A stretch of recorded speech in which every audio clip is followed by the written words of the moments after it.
Yeah, let's keep talking. I'm just like, oh, about this subject. I've been watching my videos, but before I load them, I go, "Mom, my skin looks horrible." And whatnot.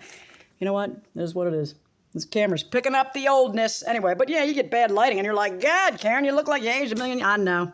Hey, it is what it is. I'm getting old.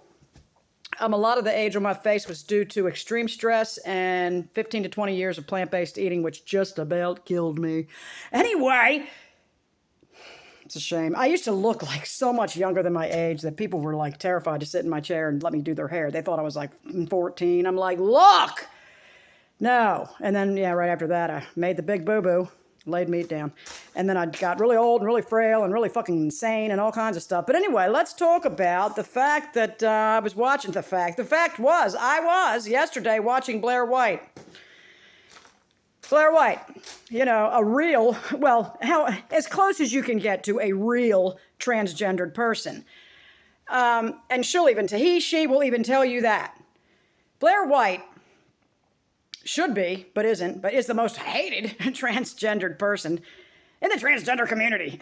Anyway, God bless his or her heart, whatever this person is. Anyway, this person will steadfastly tell you that they went through every possible avenue imaginable before deciding that they really needed to attempt to live as the opposite sex, and did so, and is fine. But will tell you this huge number of children and all these people saying there is completely not true. It is a social contagion.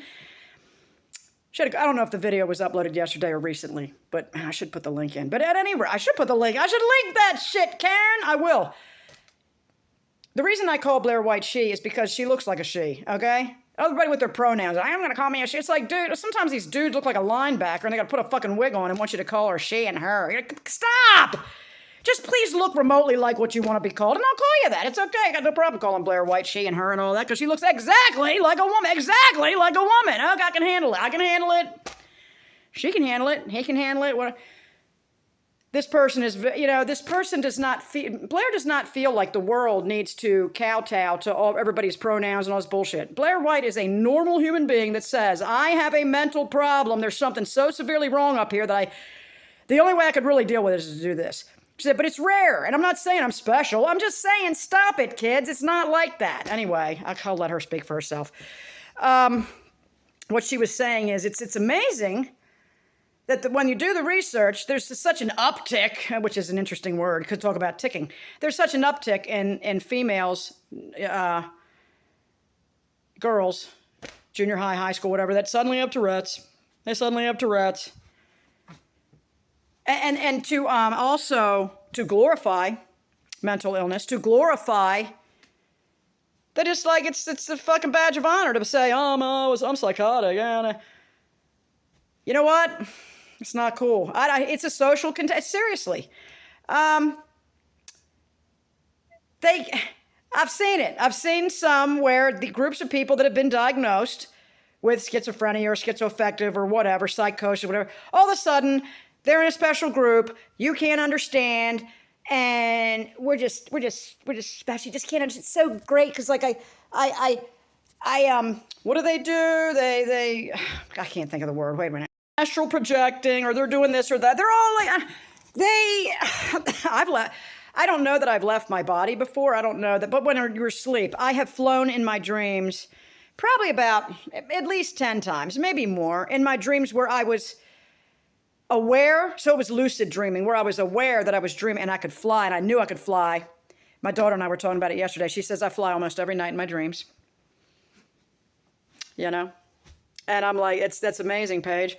I think she goes into an extreme deep sleep because she's got the thalassemia where she's got the low blood oxygen. I think her body goes into a more deep sleep where you experience the flying and the stuff in your dreams. I just think that's what it is. I don't know. I really don't know what dreams are.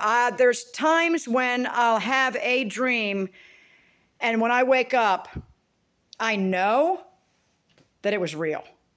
Not very many times. And do I really know? No, of course I don't. But it felt like after someone dies in my life that I know, within weeks, I will see them in a dream and they will say something to me or whatever. And I remember making a video about one person. I mean, I've been in such a long... Oh, George. I remember it being George. The guy that I named my dog Georgie after, my neighbor George. It was months and months and months and months before he came to me in a dream. And when he came to me in the dream, I said, I knew you faked your death. And he said, yeah, I had to. And I said, I named my dog after you. And he's like, I know, it's cool, it's great, I love it, thanks. Or whatever, something like that. And then that was it. And I'm like, I didn't feel like that one was real. I just felt like I dreamed it. The one where I dreamed about my grandfather, that felt real. And I feel like I dreamt about my grandmother. I have not yet dreamt about my adoptive father yet. He died years ago. Years ago. I've never dreamed about him once. Not once have I dreamed about my father. It's sad. Loved him. He didn't believe it. He believed what his wife told him about me. She said my adopted mother, which she said I was just an evil sinner. I was just like my natural parents, obviously. She was just, I don't know what she told. I don't know where. I know she's still alive because somebody's going to call me or somebody's going to shoot me an email or something when she dies. It's very sad. I love this woman. I could have been everything that she ever wanted in a daughter if she'd have let me. But I'd have been her pawn and a puppet. But she'd have got what she wanted. She'd have had it.